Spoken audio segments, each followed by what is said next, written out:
A new dev blog has been posted talking about revitalizing the Overwatch 2 experience. TLDR, all the leaks were basically true, but there's some extra stuff in here that I would implore you guys to stick around for the video and check it out with me. Hi guys, my name is Abby. In today's video, we'll be looking at the massive overhaul to Overwatch 2 gameplay. Is it going to be for the better? Is it going to be for the worse? We don't know yet. That's why we're going to dig into this and figure it out super quickly as we go through it. Of course, we have to first play the new experience, whether it's competitive, whether it's quick play, whether it's how we feel about the new changes, and then we can make a conclusion on this channel, and I can keep up the rant videos. Thumbs up. Okay, since I've been reserving my judgment to first actually play the damn thing, get some clips, and then talk to you guys about my experiences within those clips. Anyways, all that aside, updating the competitive experience and seeing how and why rank changes. Okay, I'm gonna try and give you guys the TLDR versions of all of this, but basically what he's saying is that we will give you more transparency on what's going on, how your rank moves, and the modifiers. Now, for what it's worth, I have known about some of this in Overwatch 1 because I was able to talk to about this with one of the system designers way back when. And some of the stuff was there, but there's definitely some new stuff in here as well. So first off, here is the rank information. So this is the progress bar. So they just turned the SR numbers into a progress bar, and I like that. It's like, I think the progress bar is a lot easier to take in than just the raw numbers as well, you know, because it's like, hey, I'm not that far from ranking up, or hey, I'm almost there. And you know, it might not feel worse. So like Blizzard gets to achieve that whole thing with rank anxiety. Now the next thing is, you know, we have these modifiers. Sorry, I was about to say calibration. No calibration. We have rank modifiers. Now rank modifiers is supposed to give you more SR, or even more for like SR loss depending on what happens. So if you're on a win streak, you're going to get more SR. This is really nice. Like finally they've brought back the win streak. They removed this somewhere, if I'm not mistaken, like near the end of Overwatch 1's life, where they were like, yeah, no, we're not going to do win streaks anymore. We're just going to remove that. So the win streaks are back. Uphill battle, you weren't favored, but you won. So if you were going to lose that game and you won it, you're definitely going to get like another boost. So consolation, you weren't favored and you lost. So like, you know, if you weren't favored and you lost that game, like, even though this is the arrow pointing upwards, what this means is like you're gonna lose SR, but it's not going to be that much. This little icon is causing some confusion for people. Same thing with down here, expected. You were favored and you won, but you're going to lose SR. This doesn't mean you're going to lose SR. It's going to mean you're not going to gain as much because you were already favored to win that match, right? So if you're favored to win, well, you're going to steamroll that lobby anyway. So that was expected. Like they're expecting you to perform. So it makes sense, right? Because right now there's a confusion going on with these two icons. Okay, reversal, you were favored and you lost. So this is basically like, you know, you were favored and you lost the game. So like it's going to give you a bit of a negative. Not sure how I personally feel about this reversal one.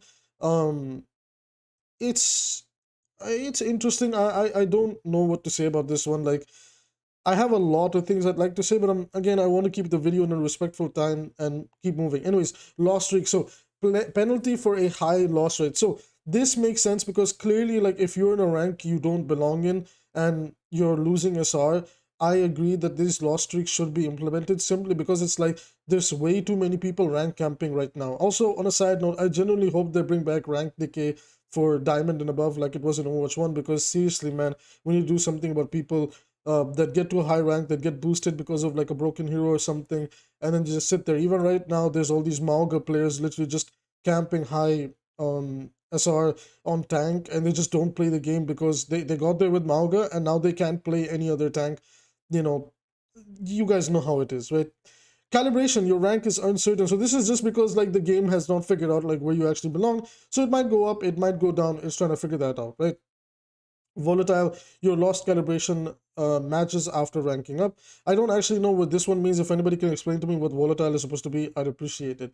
So this is really good for transparency. This is very good for knowing how we're doing. Obviously, like the one that we're looking to get the most of is the win streak one to rank up. But I like this. I like that we can see what's going on behind the scenes. We're able to better digest the information and understand that, yeah, okay, I deserve it, or no, I don't deserve it. So this is definitely nice. Major props to them. Huge upgrade over here. Now, bring a fresh start with placement matches and rank reset. So right here, they say that with both the changes to competitive play and the broader gameplay changes coming this season, they are going to be reintroducing placement matches and resetting everybody's competitive skill rank. Now, guys, again, like, there's very conflicting reports going around this, because apparently one Blizzard dev had said that actually the SR is being reset, but the MMR will be kept roughly the same. And on average, like, people that are lower elo will go up, and people that are high elo will be brought a little bit down because of the new ranks that are being distributed. It's a little bit all over the place. Then there's another dev that came onto a Twitch stream and said actually it's the other way around. We're somewhat resetting we're soft resetting the MMR. We're doing the SR reset as well, so it'll be a fresh start. Like, there's a bit of conflicting report over there, but like, whatever, man, just turn your brain off and grind the game, and you'll get the rank you want. Now, this new rank screen, I really like it. So your journey begins with the placement matches. Now, I really like this new user interface. I really hope that we get more interface revamps, because this actually looks just much more clean, much more nice to look at. It's just really nice. There's the new competitive currency, I believe, for the Jade weapons, which are absolutely ass. I'm just gonna keep it real. So this looks really nice. The placement progress, 8 out of 10.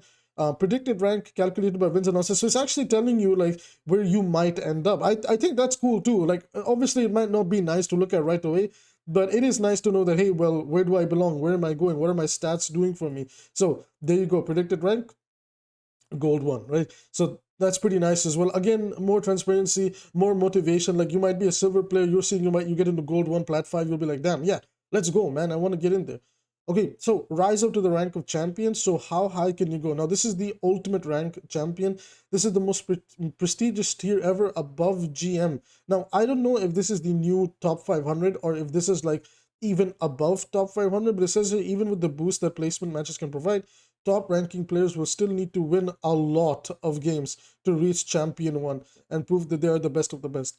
This is the most, excuse me, this is the most exclusive rank in the history of Overwatch, and we're on the edge of our seats to see who's going to achieve this in season 9 and beyond. So for everybody that's like in like super high elo, this is definitely something to grind for, and you need to win a lot of games to even touch champion 1. So again, I think this might be the new top 500. I'm not entirely sure, or this could be like the top 50, rank wise. So not entirely sure.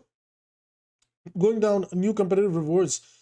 The Jade weapon. Okay, so basically, like, what's going on is the old currency will be converted to a legacy competitive currency, and we are getting new competitive points with this new icon.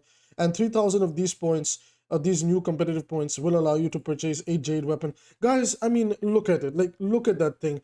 With all due respect to Blizzard, it just looks like the gold skin, and they just turned the contrast, the saturation, until it became green, and the colors a little bit, it became green. Like, this just looks really bad. There's nothing going on. They could have at least put like a texture on it to make it look like an emerald, or something to make it look nice. Like, this is the most demotivating thing to work towards. And for what it's worth, like, this Jade weapon will look even less good on most of the characters and even most of the skins, because there's very few where it will actually look good at. Like, maybe Genji, Orisa, because they have a lot of green skins and a lot of like green in their default colors. But for like, maybe Tracer, like Jingle Tracer, but like, like the Emerald Jade weapon, sorry. So I don't know. I'm not a fan of Jade weapons. I think they're the biggest disappointment from this season. Let's keep moving on. Again, doing my best to give you guys the TLDR. So legacy competitive points and gold weapons. So basically, through the end of season 8, players can still earn competitive points to unlocking gold weapon variants. When season 9 starts, your previously earned competitive points will be converted to legacy competitive points. I don't like this. Just keep it all one currency. Like, whatever, if they want to do this, but I still think this is not something that we need to do. And then it's like, hey, if in the end of the competitive year, if you don't use up your new competitive points, they could convert it to a legacy competitive point. I'm not going to lie, this is actually really stupid. This is like stupid. Now, if you want golden weapons, if you want golden weapons, you have to wait until the end of the year. Like, I'm not mistaken on this, right? Like, when season 9 starts, your previously earned competitive points convert to legacy comp points. You'll still be able to use legacy comp points to unlock gold weapon variants, but the way you receive legacy competitive points will change. Once the 2024 competitive year closes, any leftover 2024 competitive points are converted, which can be used to unlock golden weapon rates. Nice. So now they're basically like gatekeeping golden weapons. Like, there you go. Now, like, if you want to spend competitive points on something, it has to be the jade weapons. Unless I'm mistaken about this, somebody can correct me in the comments down below, but this is actually ridiculous. Anyways, last chance to claim end of season bonuses. Starting in season 9, competitive challenges that grant bonus comp points are also changing. Season 8 will be the last season to claim end of season comp challenges, so for season 1 to 7. Log in before season 8 to grab any rewards from season 7 or early that you haven't claimed yet. Once season 9 begins, you'll be unable to receive past competitive points from completed comp challenges from season 7 or early. You'll still be able to claim your season 8 rewards during season 9, but you must log in to receive that bonus before the end of season 9. Now, they're introducing the core gameplay changes. We know what it is. We know that the projectile size have gotten big, as you guys can see here. But what is the philosophy? Now, they said that we heard community feedback around some gameplay pain points, and we've developed changes to the core gameplay with these in mind. Deliver a more consistent feel to firing and landing your shots on your opponents. Okay, like we're lowering the skill floor a little bit, okay, or a lot, I don't know, we will see. Lessens the impact of burst damage to allow for greater counterplay. Adjust where in-game healing and damage are effective to reduce stagnant teamfights. All of these changes have been designed to work in combination to balance each other out, and we're excited for you to get in the game and experience them all at once. Now, making your shots feel good to hit. They've I'm not gonna read like all the separate ones. Like basically 0.5, 0.05, 0.08, 0.05, 0.10, 0.15, but very large projectiles don't get the increase. So basically, in general, everybody has seen a little bit of a projectile size increase to help them feel a lot more consistent.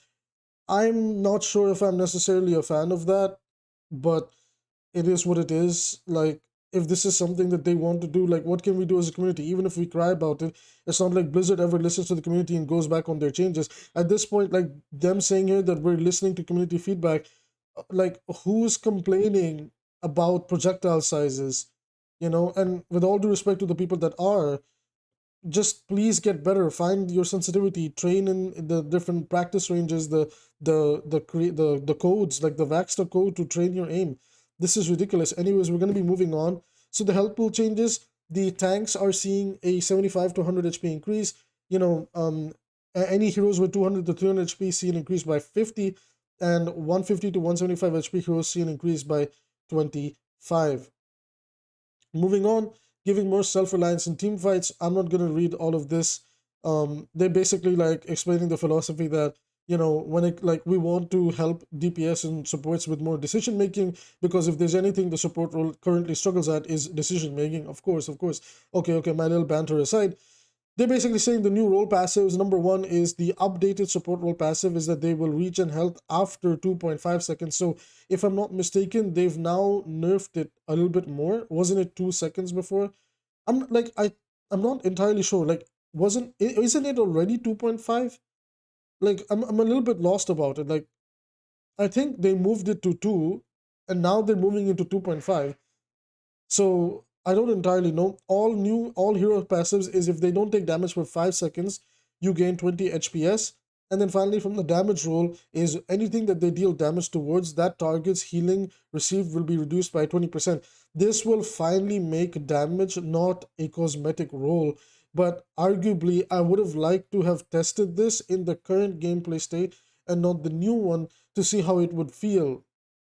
Anyways, it is what it is. So the tank roll passive, I think, basically remains the same, and it's only really DPS and supports that got, you know, new ones, and yeah, that's about it really. So the blog ends with, at its core, Overwatch 2 is a competitive game, so it's important for the core system and competitive system to be intuitive and accessible as possible. In addition to the core system changes, the Farah rework and a Junkertown rework, we'll see, which we will go into in a later blog. For now, let us know what you think when Overwatch 2 Season 9 Champion launches on February 13th. Hey, look, with all due respect, like, it's a bit weird to ask people to give their thoughts about Season 9 when it's not even launched yet, you know, especially since Farah and Junkertown reworks will be massive parts of it. I do think they could have done a part 2 of the blog and just talked about it over there, or just slid them in like one more tab down below. Anyways, everybody, that's going to be it for this video. I'm going to end it off with this shot over here of the new role passives. What do you think it means for the game? Are you a fan of this? Are you not a fan of this? I am still fully reserving judgment. Like I know a lot of people want to hear me rant. I know you guys, most of you followed me for my rant videos and things like that. But I like to base them off the like after I get the gameplay feel. After I feel like, okay, yeah, this is bad. Like this feels bad. Because otherwise, like, I'm being just like Alec Dawson and the rest of the balance team, where they just look at numbers and they're like, okay, we can figure this out. I want to try it. I want to feel it. I've seen the other like bigger content creators' feedbacks. They're just all over the place about it. Most of the feedback is pretty much negative, that this is bad for the game in terms of the skill floor being reduced because of the projectile size changes. But I don't know about their opinions on the HP changes and things like that. So for what it's worth, this is it. This is the new era of Overwatch. Let me know what you guys think in the comment sections down below. And as always, liking and subscribing is a free way to support the channel. Financially, if you want to help the channel, please use the super chat. I will see you guys in the next video.